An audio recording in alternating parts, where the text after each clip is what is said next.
Hi guys, this is Vitaly with AFT Dispatch and A2C Logistics, and in today's video I'd like to speak with you about the sharpest contraction in truckload rates in over 6 years. But first, roll the intro.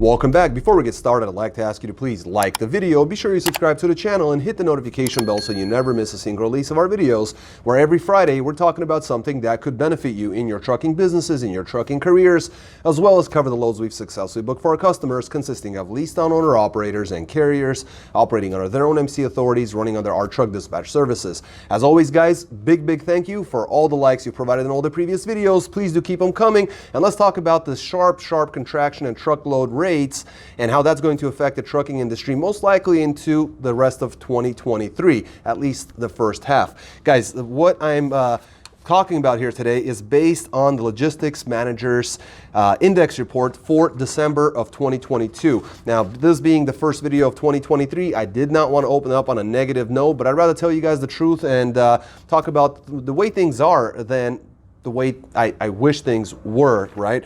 So here's the thing. These are going to be kind of the highlights, the cliff notes, the highlights from December's LMI index report that truckers absolutely have to know in order to know how to plan for next year, right? So utilization is contracting for the first time since April of 2020. So this is a really bad indicator for trucking, because what we're seeing is that there's just too much of a supply of trucks and just not enough demand for those trucks. Capacity is way too high. We have a 2-year high that was back in October of last year, so not that long ago, and we've been declining, but it's at a very slow pace. There's still way too many trucks. Utilization is contracting. So basically there are way too many trucks and they're not being utilized to move freight, and there's a substantial mismatch between supply and demand. So I'm reading off the notes that I took here for you guys, because this is very important. Now, LMI, the Logistics Manager Index, it's actually an index that's composed of 8 different components that basically make up the logistics industry. And what that is, in a nutshell, is inventory levels and costs. Then they look at warehousing in terms of capacity, utilization, and prices, and then the same thing for transportation. So again, capacity, utilization, and pricing, and that's what we're going to break down. Now, another important factor of LMI is you have to understand it's what's considered a diffusion index, and a diffusion index is basically something that has a par value of 50. So anything that is above 50 is going to be considered expansion. Anything below 50 is going to be considered contraction. So it's really important that you guys pay attention to this information, because it is updated on a monthly basis. It's been going on for many years. It comes from industry leaders and is analyzed by some of the biggest universities in the nation, and provided free of charge. Gives you really good information about where the industry is moving on a month-to-month basis. So I'll leave all the links in the description box below, and I'm planning on writing a longer, more detailed blog post on our website. Then I'll also leave a link in the box below. And as always guys, if you have any questions about any of the information that we're going to be covering in today's video, please leave your comments in the comment section below, and we'll definitely get back to you there as well. So back to the story. What we're looking at here is, again, it's a diffusion index. 50 above 50 is good, below 50 is bad. Well, sometimes it's reversed, but in our case we definitely want things to be improving and not decreasing as far as that number. Now, what we're basically seeing in those 3 areas, that inventory is still considered a bit too expensive, and but that price is slowing down, so things are decreasing. Warehousing as a sector is doing strong, but unfortunately for truckers, the transportation part of this logistics arena, the transportation sector, is unfortunately dragging. Now, the good news is that consumer spending, to my surprise, was actually in an increase. Consumer spending was actually up by 7.6% when they looked at November 1st through December 24th.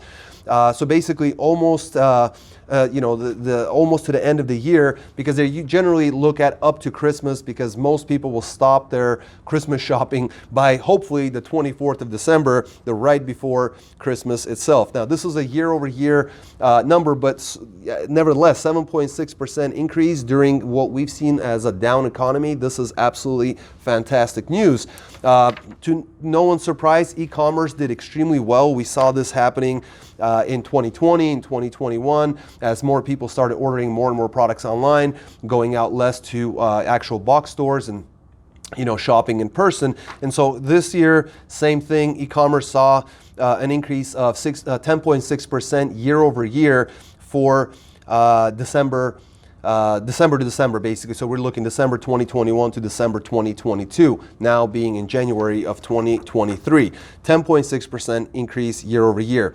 Now, other good news is that consumer expectations of continued inflation were actually declining and ended up being at its lowest level since June of 2021. This is very, very good news because basically lower inflation expectations tend to raise consumer sentiment. And consumer sentiment is basically how consumers feel about where things are going. Like, is it time for us to be saving money? Is it okay to open up the purse strings a little bit? Is it okay to start spending money, on holiday shopping, things like that? And so people felt that, inflation was basically as high as it could get. It wasn't going to get any, much higher. And so their sentiment was positive. They went out and they actually shopped. When it comes to retailers, unfortunately, retailers weren't in a very big hurry to actually restock their shelves. And so what we actually saw is that even though that there are products available, they're not really moving in. There are way too many trucks available on the road. So what they're basically saying is that, hey, we haven't hit the bottom yet. More companies have to kind of feel the pinch, unfortunately close doors for good, and get rid of equipment, close down their MCs in order for capacity to tighten further so that prices can come up and truckers can start making money once again as they did in the past. Now, as far as container freight and things that are coming into the country, they were looking at November. November was actually at its lowest level of containers from Asia, primarily looking at China, going to the Southern California ports, and those numbers were the lowest since March of 2020. Well, if you might remember, March of 2020 is kind of where things started to really, really pick up. And from that point on, for nearly 2 years, rates were up. So this is definitely mirroring what we had seen in the past. Unfortunately, things are not looking anywhere as good as they did back in those days. So unfortunately, I don't think we're going to see anything positive coming in for at least the first 6 months of the year. And there are other analysts who actually agree with this. They actually feel that the first half of 2023 is going to be, tough going for truckers.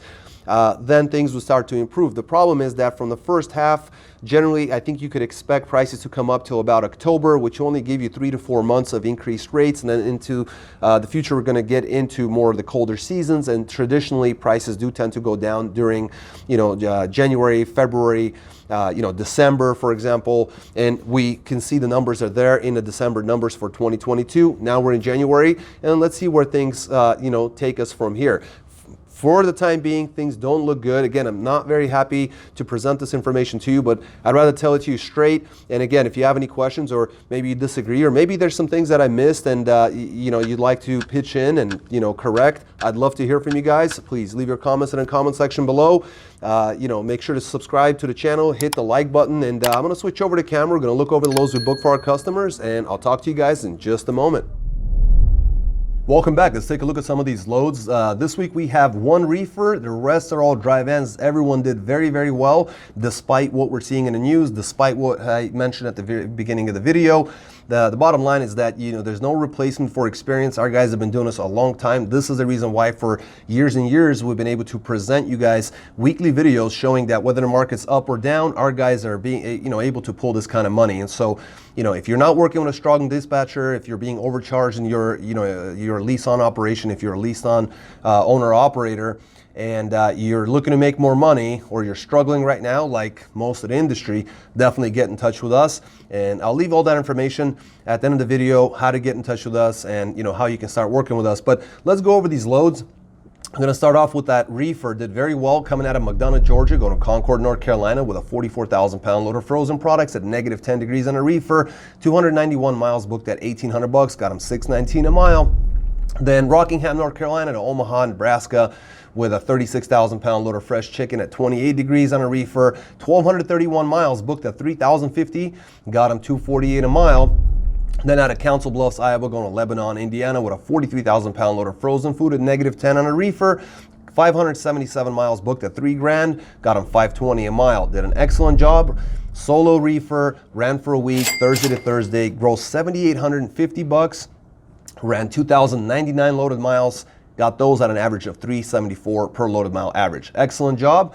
And moving on to our dry vans. So the next one's going to be interesting because it's 1 pick, 16 drops. I'm going to get through those very, very quickly. The load picked up out of Spirit Lake, Iowa. And the drops were in Salem, Indiana, Clarksville, Indiana, Louisville, Kentucky, Columbia, Kentucky, Kodak, Tennessee, Valdez, North Carolina, Statesville, North Carolina, Mooresville, North Carolina, Charlotte, North Carolina, Rock Hill, South Carolina, Lancaster, South Carolina, Monroe, North Carolina, Rockingham, North Carolina, Lumberton, North Carolina, Fayetteville, North Carolina, and a final in Jacksonville, North Carolina. It's a 35,000 pound load of machinery parts. Obviously, the load's getting lighter and lighter as he's making these 16 drops. They only had enough time for one load during the week. 1,619 miles booked at $7,300, got him $451 per mile. So did an excellent job, gross to $7,300 during the week, right? Good miles, a great average for a ton of miles. Did an excellent job. Next, we got ourselves a dry van coming out of Brainsville, Pennsylvania, going to Schenectady, New York. It's a 27,000 pound load of groceries. All the drivers this week are all solo. So 27,000 pound load of groceries, 235 miles booked at $950, got him $404 a mile. Then Myerstown, Pennsylvania, to Logan Township, New Jersey with a 15,000 pound load of dry food. It's a 90-mile run, booked at $750, got him $833 a mile. Then again, Brainsville, Pennsylvania, go to Marcy, New York with a 27,000 pound load of crackers, 238 miles booked at $1,100, got him $462 per mile. Then East Syracuse, New York to Vineland, New Jersey with a 43,000 pound load of shelf-stable milk, 298 miles booked at $11.50, got him $386 a mile. Then Bridgeton, New Jersey to Johnstown, New York, 42,000 pound load of FAK, 310 miles booked at $11.50, got him $371 a mile. Then Scotia, New York to York, Pennsylvania with a 42,000 pound load of bottled water, 319 miles booked at $1,100. Got him $345 a mile. Finished off with Harrisburg, Pennsylvania to Schenectady, New York. 7,000 pound super light load of groceries. 307 miles booked at $1,000. Got him $326 a mile. Great job for the driver. Great job on the dispatcher.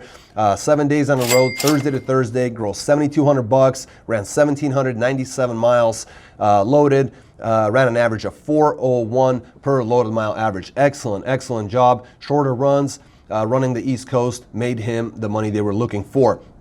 Next, we got ourselves another dry van, solo, coming out of Holland, Michigan, going to Joplin, Missouri with a 45,000 pound load of consumer goods. 688 miles booked at $26.29, got him $382 a mile. Then Enola, Oklahoma to San Antonio, Texas with a 13,000 pound load of tissue paper. 541 miles booked at $1,900, got him $351 a mile. Then Seguin, Texas to Brookhaven, Mississippi with a 37,000 pound load of FAK. 550 miles booked at $1,500, got him $273 a mile. And they finished off with Lafayette, Louisiana to Edinburgh, Texas. 44,000 pound load of corrugated boxes.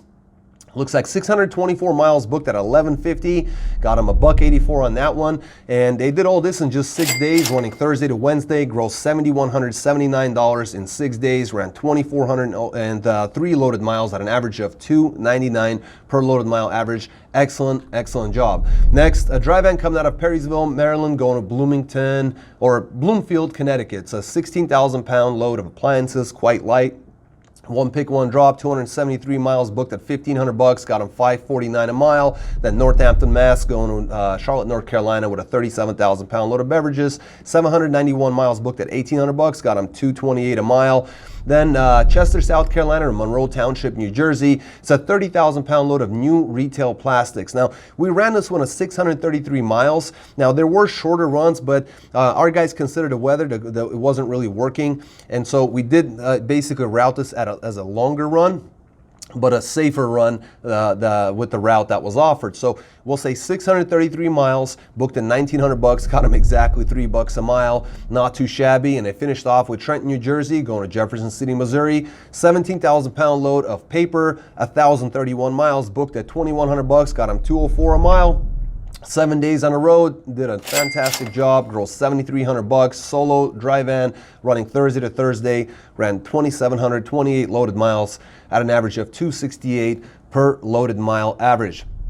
Next, Springfield, Missouri to Burnsville, Minnesota. Again, a dry van with a 44,000-pound load of palletized bottled beverages, 584 miles, booked at 1,400 bucks, got him 240 a mile. Eagan, Minnesota to Park City, Illinois with a 44,000-pound load of general merchandise, 384 miles, booked at 1,050, got him 273 a mile. Then Bedford Park, Illinois to Lumberton, Mississippi with a 30,000-pound load of dry goods, 847 miles, booked at 2,800 bucks, got him 331 a mile. And they finished off with Plaquemine, Louisiana to Midland, Texas with a 43,000-pound load of bagged, bagged palletized pellets. 753 miles, booked at 1,825, got them 242 a mile. And that was it. They ran for a week, Wednesday to Wednesday, grossed $7,075 on their week, ran 2,568 loaded miles at an average of 276 per loaded mile average. Gonna finally finish up with another dry van. Did very well. St. Francisville, Louisiana to Gulfport, New Mexico, Mississippi, with a 43,000-pound load of roll stock paper, 166-mile run, booked at 685 bucks, got him 413 per mile. Then Loxley, Alabama to McPherson, Kansas with a 42,000-pound load of vulcanized rubber, 972 miles, booked at 2,315 bucks, got him 238 a mile. Then McPherson, Kansas, Zero Deadhead to Somerset, South Dakota with a 40,000-pound load of insulation materials. 647 miles, booked at 1646, got him 254 a mile. And they finally finished off with Shelby, South Dakota, going to Laddie, Ohio with a 45,000-pound load of food ingredients, 979-mile run, booked at 2,700 bucks, way to finish off with 276 a mile. This carrier ran for 7 days, Monday to Monday, grossed $7,346 for the week, ran 2,764 loaded miles at an average of 266 per loaded mile average. So as you can see, guys, you can still make this kind of money even with everything that was said at the beginning of the video. Certainly it doesn't bode well for trucking. 2023 is looking to be a tougher year than last year in 2022. So this is going to be the year when a lot of trucking companies, a lot of owner operators, they're going to start looking for ways to make more money and to cut on costs. So, you know, luckily we work with carriers under their own MC authority. We also work with leased on owner operators as well. So if you're being overcharged or you're not making enough, definitely get in touch with us. You can do that by calling or texting us at 801-448-6363. You can also go to any one of our web pages. You'll see a chat box and just fill that out. It takes 10 seconds. Send us your information. We'll get in touch with you, answer any and all of your questions. And by all means, you know, you can make really good money. As you can see, these loads were the ones that ended up 2022 and some carried over into 2023. But the bottom line is that the market is the market, but we've been producing these videos for several years now, showing you guys that our guys are experienced. They know how to move you around. They know how to negotiate with brokers. They know how to get you from one place to another to consistently get you a higher average. And you can see that through our playlist of many videos that we've produced under all sorts of market conditions. So get in touch with us, call or text us, fill out the chat box. By all means, if you have any questions, leave your comments in the comment section below. And until next week, stay healthy, be wealthy. Take care.